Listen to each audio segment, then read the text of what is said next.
संवाद लाइव। इस वीडियो को लाइक करें, हमारे चैनल को सब्सक्राइब कर बेल आइकन जरूर प्रेस करें हमारी न्यू वीडियो सबसे पहले देखने के लिए। अच्छा सुनो, सब्सक्राइब करते वक्त ना घंटी बजा देना ताकि जब मैं ऑनलाइन आऊं तो तुम्हारे फोन की भी घंटी बजे।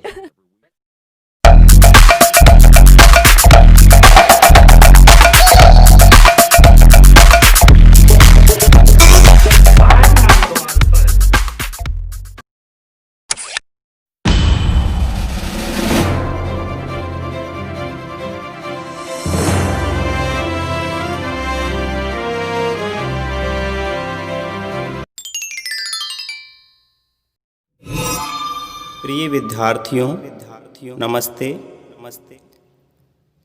आज हम कक्षा 9 क्षितिज भाग 1 के गद्य खंड से महादेवी वर्मा जी के द्वारा रचित मेरे बचपन के दिन संस्मरण का अध्ययन करेंगे। तो आइए सर्वप्रथम हम महादेवी वर्मा जी का जीवन परिचय जानते हैं। महादेवी वर्मा का जन्म सन 1907 में उत्तर प्रदेश के फर्रुखाबाद शहर में हुआ था। उनकी शिक्षा दीक्षा प्रयाग में हुई। प्रयाग महिला विद्यापीठ में प्राचार्य पद पर लंबे समय तक कार्य करते हुए उन्होंने लड़कियों की शिक्षा के लिए काफ़ी प्रयत्न किए। सन 1987 में उनका देहांत हो गया। महादेवी जी छायावाद की प्रमुख कवियों में से एक थी। छायावाद का जो समय है, हिंदी में छायावाद का समय 1918 से 1936 तक की समयावधि को छायावाद के नाम से जाना जाता है। छायावाद के 4 प्रमुख कवि थे, जिनमें जयशंकर प्रसाद, सूर्यकांत त्रिपाठी निराला, सुमित्रा नंदन पंत और एकमात्र महिला लेखिका महादेवी जी थी। तो ये 4 छायावाद के प्रमुख कवि हैं। महादेवी जी को आधुनिक युग की मीरा भी कहा जाता है। भक्ति काल की मीरा के समान ही इन्होंने पद भी लिखे हैं। निहार, रश्मि, नीरजा, यामा, दीपशिखा उनके प्रमुख काव्य संग्रह हैं, कविताओं के संग्रह हैं। कविता के साथ साथ उन्होंने सशक्त गद्य रचनाएं भी लिखी हैं। सशक्त होता है मजबूत, जिनमें रेखा चित्र तथा संस्मरण प्रमुख हैं। अतीत के चलचित्र, स्मृति की रेखाएं, पथ के साथी, श्रृंखला की कड़ियां उनकी महत्वपूर्ण गद्य रचनाएं हैं। महादेवी वर्मा को साहित्य अकादमी एवं ज्ञानपीठ पुरस्कार से सम्मानित किया गया। भारत सरकार ने उन्हें पद्म भूषण से अलंकृत किया। महादेवी वर्मा की साहित्य साधना के पीछे एक और आज़ादी के आंदोलन की प्रेरणा है, तो दूसरी ओर भारतीय समाज में स्त्री जीवन की वास्तविक स्थिति का बोध भी है। हिंदी गद्य साहित्य में संस्मरण एवं रेखा चित्र को बुलंदियों तक पहुंचाने का श्रेय महादेवी जी को है। देखो, रेखा चित्र लेखनी के द्वारा ऐसे चित्र अंकित करना कि हमारे मन मस्तिष्क पर वो छप जाएं, और संस्मरण में होता है बार बार स्मरण करना, किसी बात को बार बार याद करना। और जब किसी व्यक्ति या वस्तु विषय की याद को आधार बना करके उसके संबंध में लेख लिख दिया जाए तो वो संस्मरण कहलाता है। आगे चलते हैं। उनके संस्मरणों तथा रेखा चित्रों में शोषित पीड़ित लोगों के प्रति ही नहीं बल्कि पशु पक्षियों के लिए भी आत्मीयता एवं अक्षय करुणा प्रकट हुई है। अक्षय, ऐसी करुणा, ऐसी दया जिसका कभी क्षय ही नहीं हो, कमी नहीं हो, जिस दया में कोई कमी ना हो, अक्षय करुणा कहलाती है। उनकी भाषा शैली सरल एवं स्पष्ट है तथा शब्द चयन प्रभावपूर्ण और चित्रात्मक हैं। यहाँ हमें संस्मरण का परिचय दिया गया है। देखते हैं। मेरे बचपन के दिन, संस्मरण का नाम है मेरे बचपन के दिन, अर्थात इस संस्मरण में ये आत्मशैली में लिखा गया संस्मरण है। महादेवी जी अपने बचपन के दिनों को बार बार याद कर रही हैं और अपनी लेखनी चला रही हैं। तो तैयार हुआ संस्मरण मेरे बचपन के दिन। मैं महादेवी जी ने अपने बचपन के उन दिनों को स्मृति के सहारे लिखा है जब वे विद्यालय में पढ़ रही थी। इस अंश में लड़कियों के प्रति सामाजिक रवैये, विद्यालय की सहपाठिनों, सहेलियों, छात्रावास की जीवन और स्वतंत्रता आंदोलन के प्रसंगों का बहुत ही सजीव वर्णन है। मेरे बचपन के दिन। बचपन की स्मृतियों में एक विचित्र सा आकर्षण होता है। कभी कभी लगता है जैसे सपने में सब देखा होगा। परिस्थितियां बहुत बदल जाती हैं। अपने परिवार में मैं कई पीढ़ियों के बाद उत्पन्न हुई। लेखिका कहती हैं कि मैं अपने परिवार में कई पीढ़ियां गुजर जाने के बाद लड़की रूप में पैदा हुई। इससे पहले कोई लड़की पैदा नहीं हुई थी, लड़के ही लड़के पैदा होते थे। मेरे परिवार में प्राय 200 वर्ष तक कोई लड़की थी ही नहीं। सुना है उसके पहले लड़कियों को पैदा होते ही परम धाम भेज देते थे। परम धाम मृत्यु को सौंप देते थे, मार दिया जाता था। फिर मेरे बाबा ने बहुत दुर्गा पूजा की, दुर्गा माँ की पूजा की। हमारी कुलदेवी दुर्गा थी। मैं उत्पन्न हुई तो मेरी बड़ी खातिर हुई, सम्मान हुआ, इज्जत हुई और मुझे वह सब नहीं सहना पड़ा जो अन्य लड़कियों को सहना पड़ता है। इनके जो दादा थे बहुत अच्छे थे, दुर्गा माँ की पूजा करते थे बाबा, और जब ये पैदा हुई तो इनकी खूब खातिर हुई, स्वागत हुआ इनका। परिवार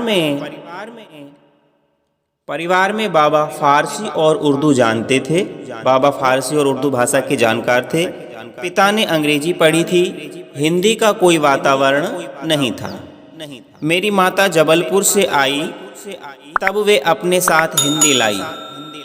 वे पूजा पाठ भी बहुत करती थी। पहल उन्होंने मुझको पंचतंत्र पढ़ना सिखाया।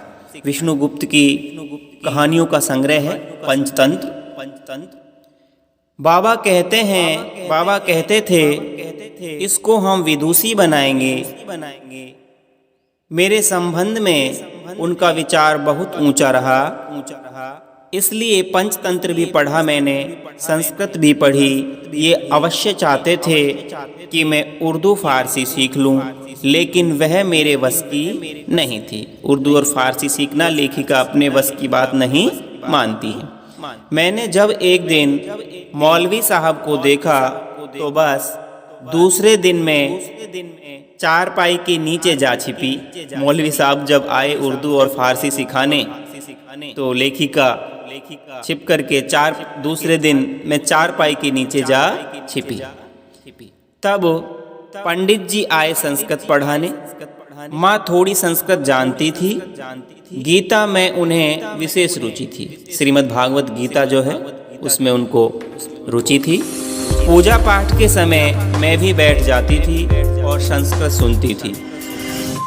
उसके उपरांत उन्होंने मिशन स्कूल में रख दिया मुझको।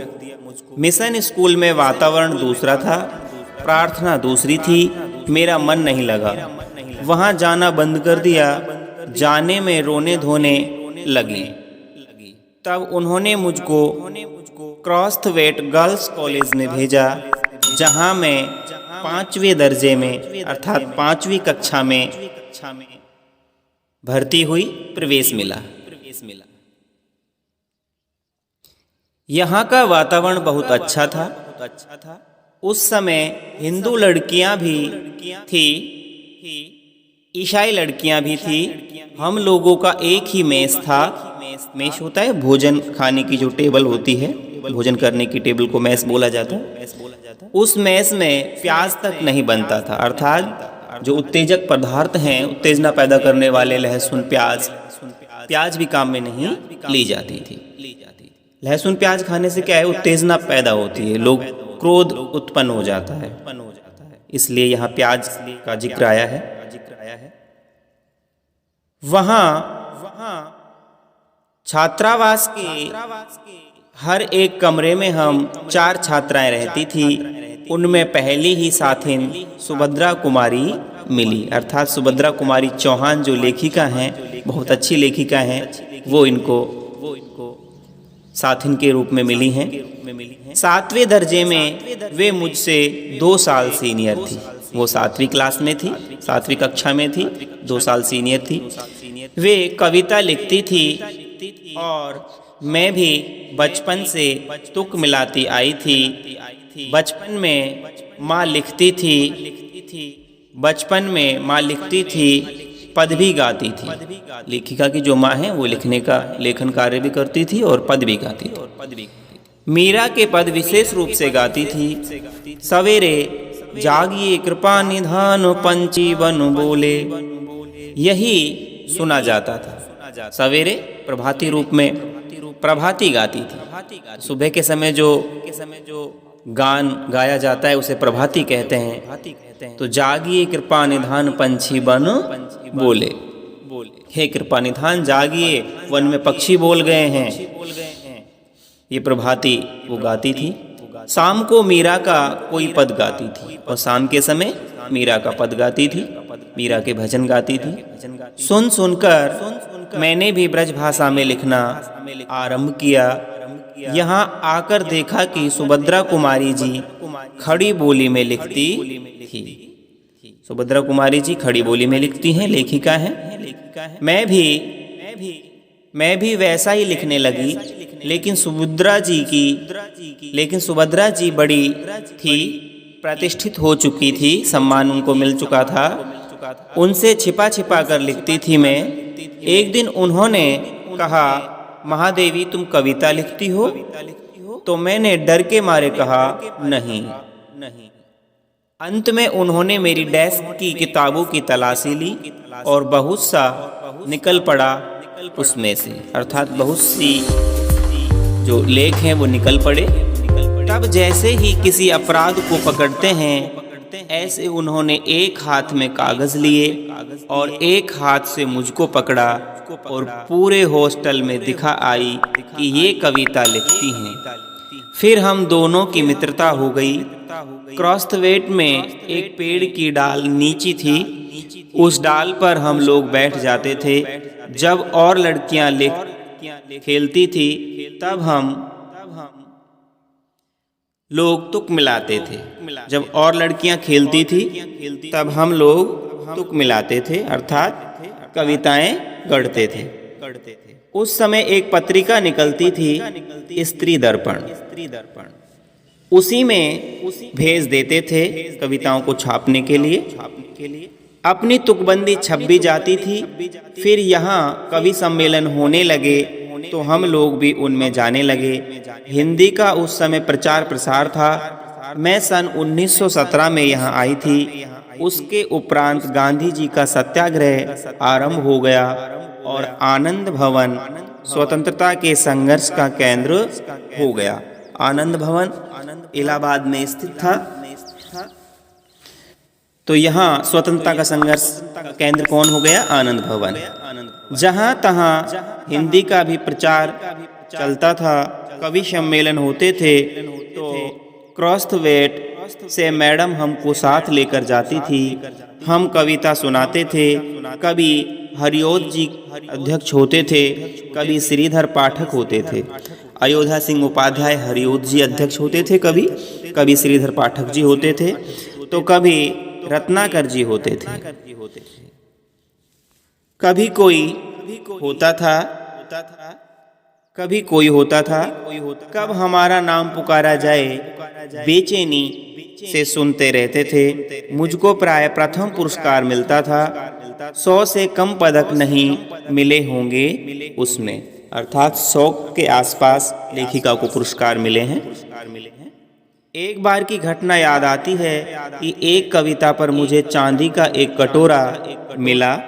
बड़ा नक्काशीदार और सुंदर था। चित्रकारी हुआ नक्काशीदार होता है जिसमें बैल बूटे की सजावट हो, चित्र बने हो। उस दिन सुभद्रा नहीं गई थी। सुभद्रा प्राय नहीं जाती थी। सुभद्रा कुमारी जी ज्यादातर जाती नहीं थी कवि सम्मेलनों में। कवि सम्मेलन में मैंने उनसे आकर कहा, देखो यह मिला। सुभद्रा ने कहा, ठीक है, अब तुम एक दिन खीर बनाओ और मुझको इस कटोरे में खिलाओ। उसी बीच आनंद भवन में बापू आए। बापू अर्थात महात्मा गांधी जी आए। हम लोग तब अपने जेब खर्च में से हमेशा एक एक दो दो आने देश के लिए बचाते थे। आने जो है पहले 4 आने 2 आने इस तरह से 1 रुपए में 16 आने होते हैं। पुरानी भाषा है पैसे की। और जब बापू आते थे तो वह पैसा उन्हें दे देते थे। उस दिन जब बापू के पास मैं गई तो अपना कटोरा भी लेती गई। मैंने निकालकर बापू को दिखाया। मैंने कहा, कविता सुनाने पर मुझको यह कटोरा मिला है। कहने लगे, अच्छा दिखा तो मुझको। मैंने कटोरा उनकी ओर आगे बढ़ा दिया तो उसे हाथ में लेकर बोले, तू देती है इसे, अर्थात इसे मुझे देती है क्या? अब मैं क्या कहती। मैंने दे दिया और लौट आई। दुख यह हुआ कि कटोरा लेकर कहते, कविता क्या है। दुख लेखिका को ये हुआ, कटोरा तो उन्होंने ले लिया और लेकर के क्या बोले कि कविता क्या है। अर्थात लेखिका की कविता को सुनाने के लिए उन्होंने नहीं कहा, पर कविता सुनाने को उन्होंने नहीं कहा। लौटकर अब मैंने सुभद्रा जी से कहा कि कटोरा तो चला गया। सुभद्रा जी ने कहा, और जाओ दिखाने, और जाओ दिखाने। फिर बोली, देखो भाई, खीर तो तुमको बनानी होगी। अब तुम चाहे पीतल की कटोरी में खिलाओ। पीतल की कटोरी में खिलाओ, चाहे फूल के कटोरे में। फिर भी मुझे मन ही मन प्रसन्नता हो रही थी कि पुरस्कार में मिला अपना कटोरा मैंने बापू को दे दिया। सुभद्रा जी छात्रावास छोड़कर चली आई। तब उनकी जगह एक मराठी लड़की जम्बू निशा हमारे कमरे में आकर रही। वह कोल्हापुर महाराष्ट्र से आई थी। जम्बून मेरा बहुत सा काम कर देती थी। वह मेरी डेस्क साफ कर देती थी, किताबें ठीक से रख देती थी और इस तरह मुझे कविता के लिए कुछ और अवकाश मिल जाता था। जम्बून मराठी शब्दों से मिली जुली हिंदी बोलती थी। मैं भी उससे कुछ मराठी सीखने लगी थी।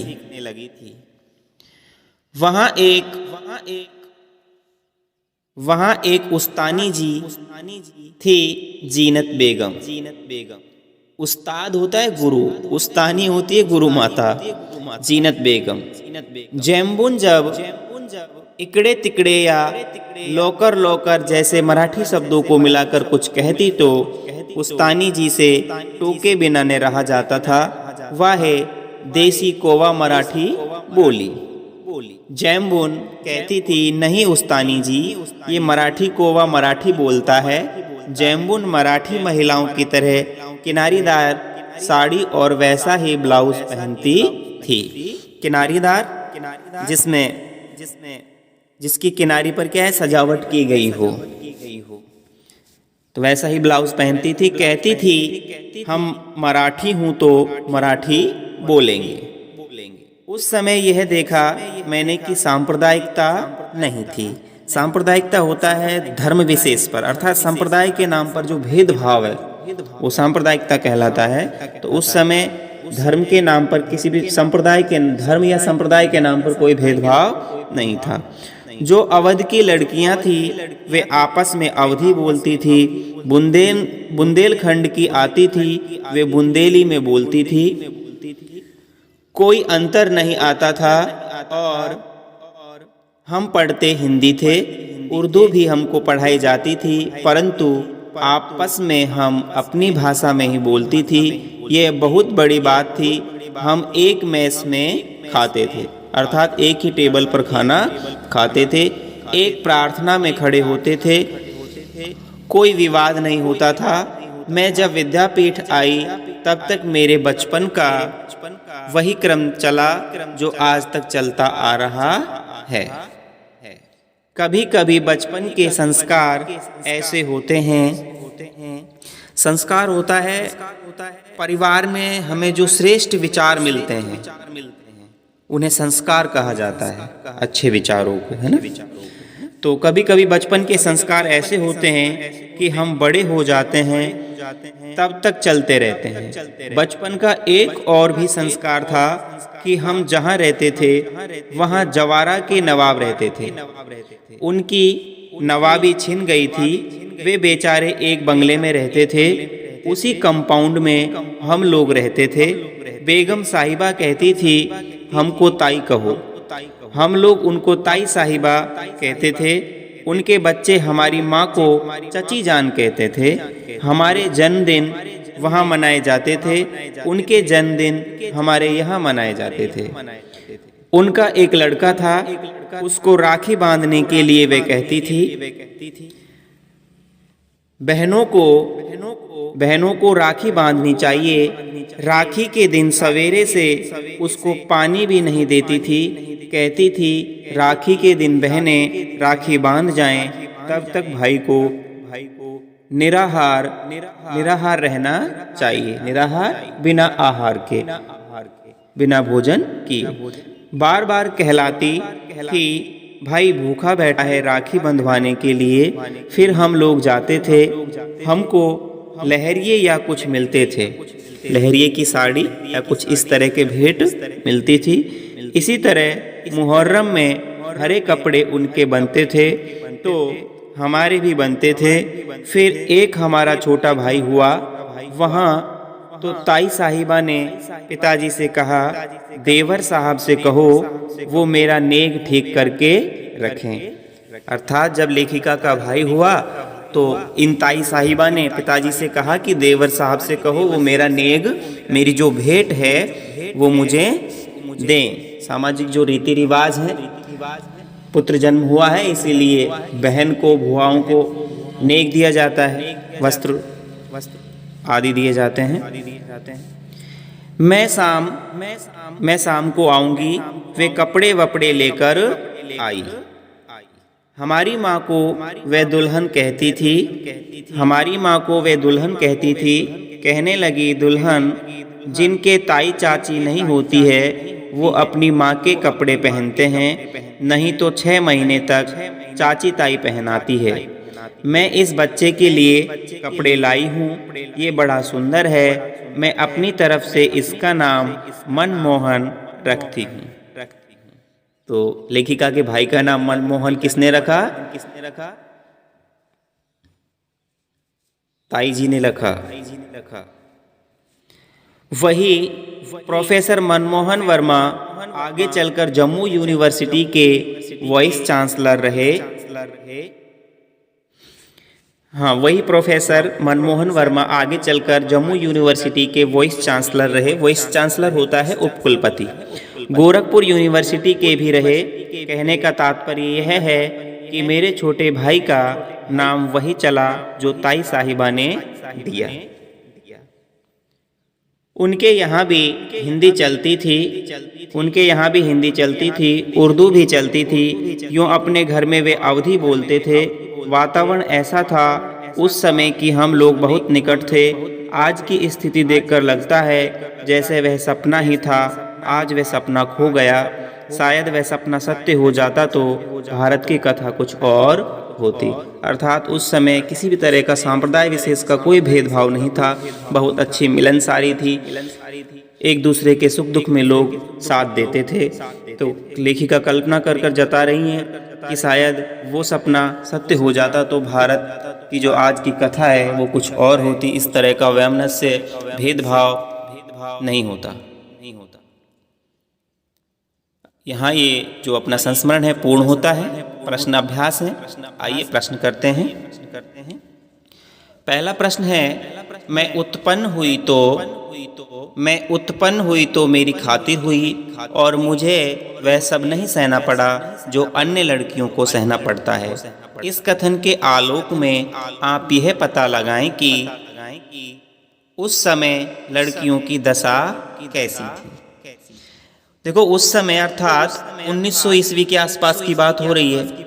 उस समय भारत में लड़कियों की जो दशा थी वो अच्छी नहीं थी, क्योंकि उस समय लड़कियों को जन्म लेते ही मार दिया जाता था, उन्हें बोझ समझा जाता था। उनका जन्म हो जाता तो घर में दुख का वातावरण छा जाता। लड़कियों के पालन पोषण और शिक्षा पर अधिक ध्यान नहीं दिया जाता था। आगे ख करते हैं, लड़कियों के जन्म के संबंध में आज कैसी परिस्थितियां हैं। भाई, उस समय तो इस तरह की थी, तो आज कैसी हैं। आज देखो कुछ सुधार हुआ है। आज लड़कियों के जन्म के संबंध में जो परिस्थितियां हैं वो कुछ ना कुछ बदली हैं। पढ़े लिखे लोग लड़का लड़की के भेदों को धीरे धीरे कम करते जा रहे हैं। बहुत से जागरूक लोग लड़कियों को भी उसी तरह पालन पोषण और क्या कहें सत्कार करते हैं उनका, जैसे लड़के का करते हैं। शहरों में लड़कियों को लड़कों की तरह ही पढ़ाया जाता है, किंतु लड़कियों के साथ भेदभाव अभी पूरी तरह से क्या है समाप्त नहीं हुए हैं। आज भी बहुत सारी भ्रूण हत्याएं होती हैं। तो लड़कियों के जन्म को रोकने के लिए लोग भ्रूण हत्या, लिंग परीक्षण का आज भी चोरी छिपे उपयोग करते हैं। तो कुछ ना कुछ परिस्थितियां, बहुत सारी परिस्थितियां बदली हैं। हर क्षेत्र में लड़कियां अपना पायदान उनका बढ़ा है। आगे चलते हैं। दूसरा प्रश्न है, लेखिका उर्दू फारसी क्यों नहीं सीख पाई। देखो, लेखिका उर्दू फारसी इसलिए नहीं सीख पाई क्योंकि उनको इसमें बिल्कुल भी रुचि नहीं थी। जिस चीज में रुचि नहीं होती उसे सीखा नहीं जा सकता। तो जब इनके बाबा थे वो ये अवश्य चाहते थे कि लेखिका जो है उर्दू और फारसी सीख ले, लेकिन उन्होंने कहा कि ये मेरे वश में नहीं था, मुझे ये रुचता नहीं था। तो लेखिका इसीलिए उर्दू, और लेखिका को जब उर्दू पढ़ाने के लिए मौलवी साहब घर पर आए तो वो कहाँ छिप गई थी, चारपाई के नीचे छिप गई थी। तो रुचि नहीं होने के कारण वो नहीं सीख पाई। आगे चलते हैं। तीसरा प्रश्न है, लेखिका ने अपनी माँ के व्यक्तित्व के किन किन विशेषताओं का उल्लेख किया है। लेखिका ने अपनी माँ की देखो कई सारी विशेषताओं का उल्लेख किया है, जैसे इनका हिंदी प्रेम, हिंदी भाषा के प्रति उनका प्रेम था। लेखन और गायन में उनका रुचि थी, शौक था उनको लेखन और गायन का। वे हिंदी और संस्कृत जानती थी और दोनों भाषाओं में पारंगत थी। उनकी माँ जो थी वो धार्मिक स्वभाव वाली थी, पूजा पाठ करती थी, सुबह प्रभाती गाती थी, कृपा निधान पंछी बन बोले, और शाम को मीरा के पद गाती थी और लिखा भी करती थी। तो अच्छे संस्कार लेखिका पर अपनी माँ के अच्छे संस्कारों की छाप पड़ी। आगे चौथा प्रश्न देखते हैं, जवारा के नवाब के साथ अपने पारिवारिक संबंधों को लेखिका ने आज के संदर्भ में स्वप्न जैसा क्यों कहा है। अंतिम पंक्तियों में उन्होंने कहा, जवारा के जो नवाब थे उनके साथ महादेवी वर्मा का जो पारिवारिक संबंध था वो सगे संबंधियों से भी बहुत अधिक था, घनिष्ठ था। जवारा की बेगम ने ही उनके भाई का नाम मनमोहन रखा था। वे हर त्योहार में साथ मिलजुल कर मनाते थे त्योहारों को। इतने आत्मीय संबंध थे उनके कि उन्होंने कभी सोचा भी नहीं था। लेकिन आजकल तो हिंदू और मुसलमान एक दूसरे के दुश्मन बने हुए हैं, सांप्रदायिक भेदभाव बहुत ज्यादा है। तो इसीलिए आज दो धर्मों के बीच आपसी पारिवारिक जो संबंध हैं वो सपने जैसे ही दिखाई देते हैं। आगे जो प्रश्न हैं रचना और अभिव्यक्ति के हैं, ये आपको करने हैं, रचना और अभिव्यक्ति वाले प्रश्न देख लेते हैं। जैम्बुनिशा महादेवी वर्मा के लिए बहुत काम करती थी। जैम्बुनिशा के स्थान पर यदि आप होते तो महादेवी से क्या अपेक्षा होती। तो आपका ये कल्पना पर आधारित प्रश्न है, आप करना। छठा प्रश्न, महादेवी वर्मा को काव्य प्रतियोगिता में चांदी का कटोरा मिला था। अनुमान लगाइए कि आपको इस तरह का कोई पुरस्कार मिला हो और वह देश हित में या और किसी आपदा निवारण के काम में देना पड़े तो आप कैसा अनुभव करेंगे। अच्छा अनुभव करेंगे। सातवां प्रश्न, लेखिका के ने छात्रावास के जिस बहुभाषी परिवेश की चर्चा की है उसे अपनी मातृभाषा में लिखिए। बिल्कुल लिखिए। आठवां, महादेवी जी के इस संस्मरण को पढ़ते हुए आपके मानस पटल पर, हृदय पटल पर अपने बचपन की कोई स्मृति याद उभर कर आई होगी, उसे संस्मरण शैली में लिखिए। नवा प्रश्न, महादेवी ने कवि सम्मेलनों में कविता पाठ के लिए अपना नाम बुलाए जाने से पहले होने वाली बेचैनी का जिक्र किया है। अपने विद्यालय में होने वाले सांस्कृतिक कार्यक्रमों में भाग लेते समय आपको जो बेचैनी अनुभव होगी, उस पर एक डायरी का एक पृष्ठ लिखिए। स्वाभाविक है, बेचैनी होती है जब हम किसी भी काम में पदार्पण करते हैं। आगे जो प्रश्न है भाषा अध्ययन के, ये हम करते हैं। पाठ से निम्नलिखित शब्दों के विलोम शब्द ढूंढकर लिखिए। देखो, विद्वान है, विद्वान का होता है विदुषी। विद्वान का क्या होता है? विदुषी होता है। विदुषी, विदुषी। अनंत है, अनंत का होगा अंत, अनंत का होगा अंत। अनंत जिसका कोई अंत ना हो और अंत जिसका अंत हो जाए। निरपराध, निरपराधी, निरपराधी का होगा अपराधी, अपराधी, अपराधी हो जाएगा निरपराधी का। दंड है, दंड का होगा पुरस्कार, पुरस्कार, दंड का हो जाएगा पुरस्कार।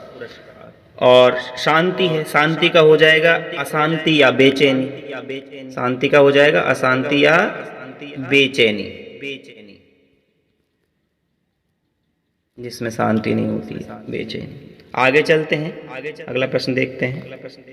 11वां प्रश्न है, इसमें कहा गया है कि निम्नलिखित शब्दों से उपसर्ग प्रत्यय अलग कीजिए और मूल शब्द बताइए। हमको उपसर्ग और प्रत्ययों को अलग करना है और मूल शब्द बताना है। जिस तरह से उदाहरण दिया गया है, निराहारी, निर उपसर्ग है, आहार मूल शब्द है और ई इसमें प्रत्यय है। जो शब्दों के पूर्व में जुड़ते हैं, पहले जुड़ते हैं, वो उपसर्ग कहलाते हैं और पीछे जुड़ते हैं वो प्रत्यय कहलाते हैं। सांप्रदायिकता, दूसरा शब्द है सांप्रदायिकता।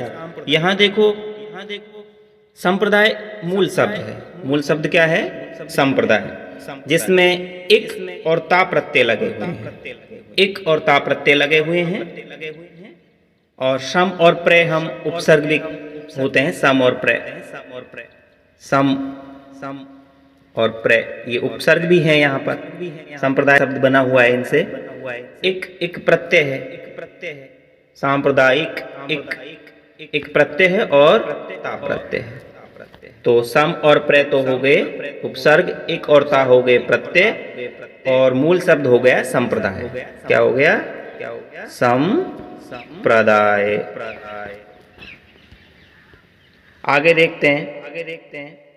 तीसरा शब्द है अप्रसन्नता। अप्रसन्नता में अ उपसर्ग है, पहले जुड़ा हुआ है और प्रसन्न मूल शब्द है। प्रसन्न मूल शब्द है, प्रसन्न। और ता जो है वो प्रत्यय है, पीछे जुड़ रहा है। आगे देखते हैं। चौथा शब्द है अपनापन। अपनापन, अपना मूल शब्द है, अपना मूल शब्द है और पन पीछे जुड़ रहा है, ये प्रत्यय है। पन क्या है? प्रत्यय है। अगला शब्द है किनारीदार। किनारीदार, तो किनारी तो मूल शब्द है, किनारी, और दार क्या है? दार प्रत्यय है। किनारी मूल शब्द और दार प्रत्यय है। स्वतंत्रता है, अगला शब्द है स्वतंत्रता। स्वतंत्रता, तो स्व तो है उपसर्ग, स्व तो है उपसर्ग। तंत्र जो है मूल शब्द है, तंत्र मूल शब्द है और ता जो है प्रत्यय है। ता क्या है? प्रत्यय है। इस तरह से बना स्वतंत्रता। आगे 12वां प्रश्न देखते हैं। 12वें प्रश्न में कहा है कि निम्नलिखित उपसर्ग प्रत्ययों की सहायता से दो शब्द लिखिए। दो शब्द हमें निर्माण करना है उपसर्ग और प्रत्ययों की सहायता से। जिस तरह से उपसर्ग दे रखा है अन, उपसर्ग है अन, अन से बन जाएगा अन धन आदर अनादर, अन धन होनी अनहोनी, अनहोनी अन धन अधिकार अनधिकार बन जाएगा। ऐसे ए धन न्याय अन्याय बन जाएगा। ए धन काल अकाल बन जाएगा। सत है सत उपसर्ग से, सत से सत धन पथ, सतपथ, धन का मतलब जोड़ने से। सत धन मार्ग सदमार्ग, स्वधन जन स्वजन, स्वधन राज्य स्वराज्य, दूर से जैसे दूर प्लस विचार दुर्विचार, दुर्धन गति दुर्गति। इस तरह से दो शब्द आप बना लेंगे, स्वाभ्यास करें। प्रत्यय हैं दार हार वाला अनिय, 4 प्रत्यय हैं। दार से जैसे देनदार हवादार जालीदार, हार से जैसे तारनहार पालनहार, इस तरह से बन जाएंगे। वाला से जैसे रिक्शा वाला गाड़ी वाला, खेत वाला। अनिय से जैसे पूजनीय अनिय लग गया ना पीछे, पूजनीय। दयनीय दया करने योग्य, पूजा करने योग्य, पूजनीय दया करने योग्य, दयनीय। इस तरह से जो है प्रत्यय से शब्द बन जाएंगे। आगे जो 13वां प्रश्न है वो देखते हैं। 13वें प्रश्न में पाठ में आए सामासिक पद छांटकर विग्रह कीजिए। कुछ सामासिक पद आए जैसे पूजा पाठ, पूजा और पाठ। पूजा पाठ जो है इसमें द्वंद्व समास है, जहाँ दोनों पद प्रधान होते हैं वहाँ द्वंद्व समास होता है। इसी तरह से आया है, देखो पाठ में कुल देवी शब्द आया है। कुल देवी अर्थात कुल की देवी, कुल देवी, कुल देवी, कुल की देवी, कुल देवी, कुल की देवी शब्द आया है। तत्पुरुष समास हो जाएगा। संबंध बता रहे ना, देवी का संबंध कुल से है। पहले पहल, पहले पहल, पहले पहल, पहले पहल शब्द है। इस तरह से हमको सामासिक पद छांटने। पहले पहल में अव्ययी भाव समास है, तो ये आप करना स्वाध्याय से। इस वीडियो को अपने दोस्तों के साथ जरूर शेयर कीजिएगा और इस वीडियो में कमेंट करके हमें लाजमी तौर पर बताइएगा कि आने वाले वक्त में आप किस तरह की वीडियोस देखना पसंद करते हैं। और अगर आपने अभी तक हमारा चैनल सब्सक्राइब नहीं किया तो फौरन सब्सक्राइब कीजिए, साथ ही बेल आइकॉन पर क्लिक करें ताकि मजीद आने वाली वीडियो जहां वक्तन फवक्तन आपके लिए इस चैनल पर अपलोड करते हैं वो आपको वक्त पर मिलती रहे और आप उनसे मुस्तफीद होते रहें। अगली वीडियो तक हमें दीजिए इजाजत, अपना ख्याल रखिएगा। ताज़ा तरीन अपलोड्स की नोटिफिकेशन हासिल करने के लिए हमारे चैनल को सब्सक्राइब करें और साथ में दिए गए घंटी के निशान को दबाना ना भूलें।